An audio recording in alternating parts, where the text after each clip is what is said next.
ารคามนักมวยมุมเงินเพชรเล็กก้าเกียรติธนพันธ์จากเมืองเสริมจากเมืองสุนใจ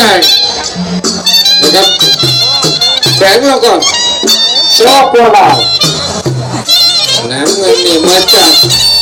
เมืองที่น้องๆครับประเทศเรา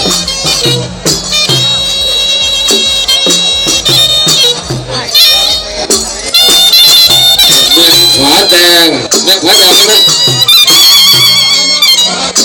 เมืองขวาแดงเมืองขวาแดงแสงเซกังโอ้คุณพ่อมาบอกเองเลยครับท่านคุณพ่อมาบอกเองเลยกลัวเมืองผิดบางครั้งมันนะครับ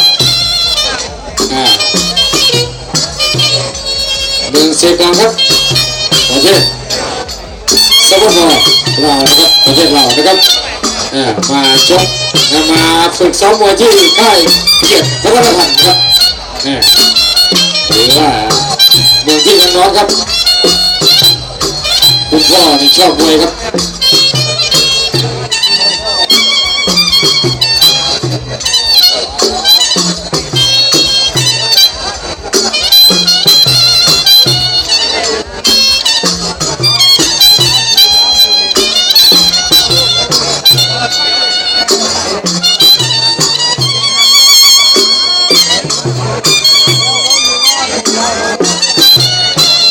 ส่วน